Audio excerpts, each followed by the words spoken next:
Eto na nga po kami pagkatapos ng bagyong uwan. Humupa rin sa wakas ang tubig. Bali, nagsimulang tumaas kahapon yung tubig ng alas 11, alas 12, hanggang alas 5 ng hapon guys. So ayan, ito ang natirang linisin sa atin. Buti nga at hindi ganoon masyadong maputik dito sa labas dahil nga sinabayan na natin ang pagwawalis nung pababa na yung tubig. Ito lang yung mga natira mga natumbang punong kahoy. Medyo mabasama pa rin nga yung panahon, umuulan-ulan at mahangin pa rin. Pero at least wala nang tubig dito sa ating paligid. Bumaha na, yung baha ay bumaba na. At ito naman yung dito sa may likod nila Papa. Medyo nasira na naman nga, nadagdagan yung sira nung bahay nila. Pero hindi ganun ka dami na dumi dito sa paligid. And dito may malaking puno ng pili dito guys. Ayan, naputol din. So, ang ginawa nila, panggatong na lang yan. At ito na yung bahay ni Papa guys. Sobrang nasira na lalo. Balak nga natin ipagawa yan. And siguro gagawin na natin yun ngayon. Pagkatapos lang makapaglinis-linis. Dahil grabe na talaga yung itsura, lalong nasira nung bumagyo. Kung naalala nyo sa mga previous vlogs natin, ito yung bahay nung isa kong kapatid na nasa Oman ngayon, na nagpatayo na ng sarili nilang bahay katabi namin. Tapos ito, wala nang nakatira. And then, tinirhan din ng isa ko pang kapatid and umalis na ulit dito sa Bicol, nasa Bataan na. So, ang dami nang tumira sa bahay na yan bago pa matirhan ni Papa talaga. So, ngayon ipapaayos natin para pag tumira sila ay maayos-ayos tignan. Ito naman yung sa isa ko pang kapatid na katatapos lang din nilang gawin guys. Hindi pa nga masyadong finish. Ayan, pinasok din sila dito ng tubig. And ito na nangyayari sa ating malaking sapa dito sa may tabi namin. Ito yung umapaw hanggang dyan sa may kalsada guys, yung tubig. Doon sa may box-box sa ibabaw. Hanggang doon po. Grabe, sobrang taas na tubig. Kaya inabot talaga tayo sa loob ng bahay. And syempre, ligo time ng mga bata. Ito talaga yung nilulook forward nila kapag nabaha. Is malilinis yung sapa. Magandang paliguan. Dito tayo maglalaba. Dito lahat. Dahil wala pang buhos yung gripo. Walang kuryente, walang internet. Buti nga at nag-subside na yung tubig sa atin. Pero dito, papunta ng bayan, meron pa rin pong mangilan-ngilan na mga bahay, yung mga mabababa, na nakalubog pa rin sa tubig. Mas mahirap to guys dahil 2 days na po ganyan pa rin yung itsura ng kanilang bahay. Mataas pa rin guys dito. Mga malapit din yan sa ilog, doon sa may dulo at mababang lugar. So, yung iba nga talagang kalahati pa ng bahay. Yung iba naman ay buong bahay pa ang nakalubog dito sa baha. Kaya maswerte-swerte pa rin tayo doon sa may highway dahil okay na, wala ng tubig. Nagpunta nga kami dito sa bayan para sana makasagap ng signal para makapag-upload ako pero wala talaga guys. And nakiki-hotspot na lang ako doon sa may mga signal kasi Globe lang po yung may signal, smart yung SIM card ko. So ayun, sa may mga data na naka-Globe, nakiki-hotspot ako para makapag-upload tayo. Ang hirap ng ganito. Para tayong bumalik sa sinauna, walang kuryente, walang internet. Yung mga bata hindi nakakapag-cellphone. Mabuti naman, nakakapahinga kahit papaano.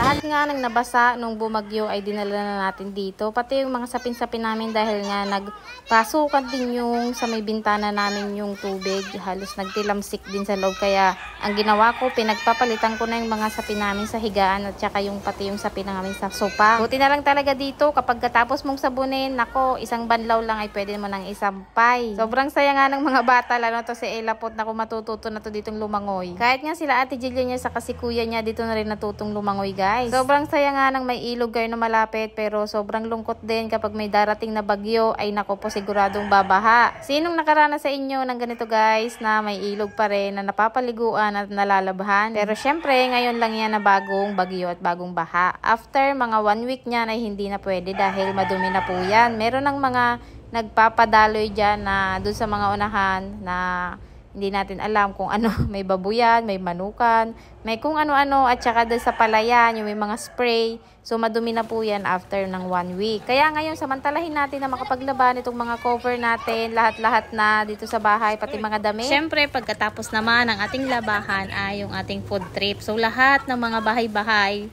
dito sa compound natin, mga kapatid natin, nagluto ng mga kanya-kanyang lunch and dinala dito para kumain naman ng sabay-sabay. Ang sarap nga para kayong nasa resort. Pagkatapos nyong kumain ay diretso kayo doon sa tubig para maligo.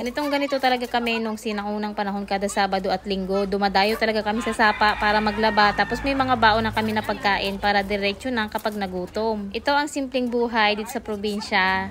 Kayo ba? Naranasan niyo ba yung ganito, guys? Salamat at naabutan pa to ng ating mga henerasyon. Yung mga anak-anak natin. Yung sunod na henerasyon is naranasan pa nila kung ano yung mga naranasan natin dati na makapaligo pa rin sa sapa.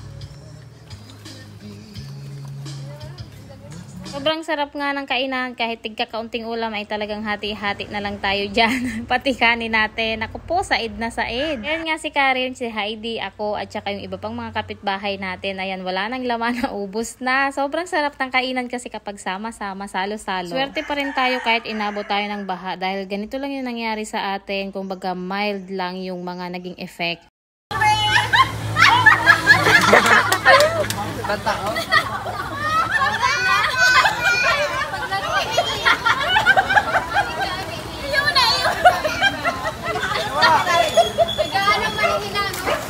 Kung mapapanood nga natin sa TV, yung talagang nangyayari sa sila, talagang nila yung at first time nila yun at nabigla talaga sila. So, hindi sila nakahanda. Hindi katulad sa atin na naranasan na natin. Kaya alamin natin yung dapat natin gawin na naging ready tayo. Kaya hindi ganoon na-apektuhan yung mga gamit natin sa loob ng bahay dahil naitaas na natin. Yung nangyari sa Cebu, guys, grabe, sobrang nakakawa. Plus, sobrang kapal talaga ng tubig sa loob ng bahay nila. Ang hirap maglinis dahil walang tubig. Grabe lang talaga yung nangyari yung mga sa online na nangyari sa Cebu. Bago pa tayo dito sinalanta ng Bagyong Uwan, meron na lumaan sa kanilang bagyo. Tapos isabay mo yan, Yung sobrang daming naapektuhan, pati yung mga sasakyan nila, naku po, sira-sira na, nagpatong-patong na, inanod ng baha. Sobrang taas talaga, grabe talaga. Kaya pasalamat pa rin talaga tayo dahil ganito yung nangyari. Sobrang ganda, gumanda yung ilog, nalinis natin, nakalibre tayo ng paglalaba.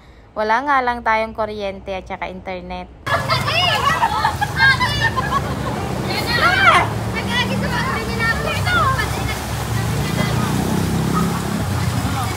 Hoy! Nakatakar! Dali! Ilingan nito sila! Kapalwa! Kapalwa!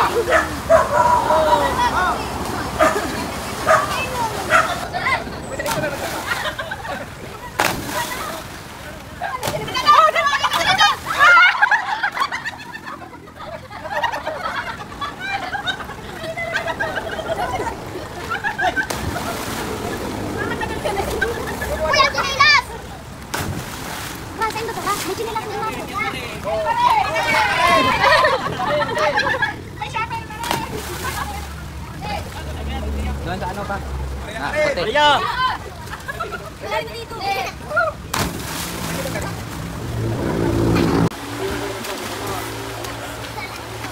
Puti. Alagpas yan sa tinapos.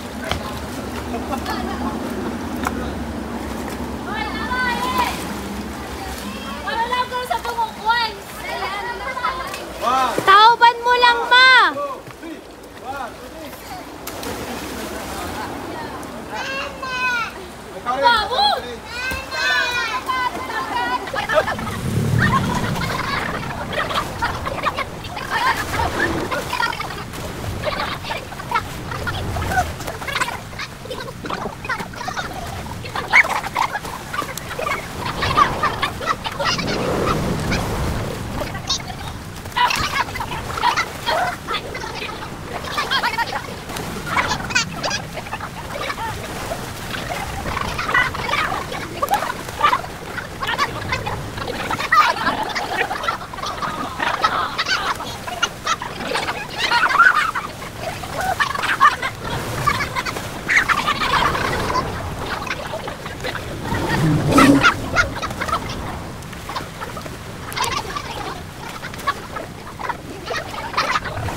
galing!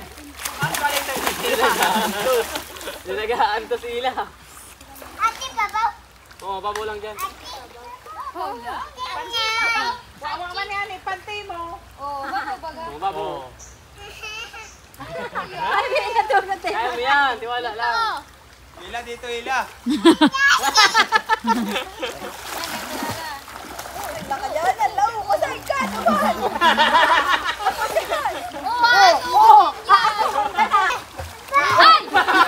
Hala!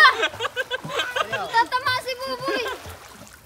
Arayuan si Kasunod. Arayuan yan. Sabi kayo si kasunod.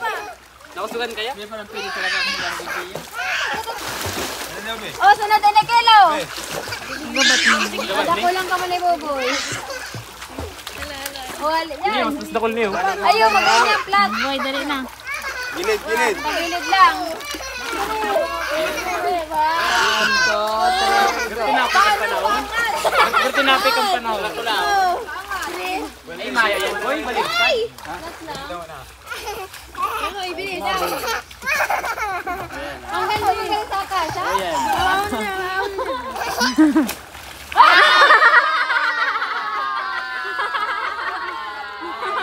Raquel! Harapon mo ulit. Nel, lumayo ka. Oh. Wow! Ang rayon. Wala ka din ako na, oh.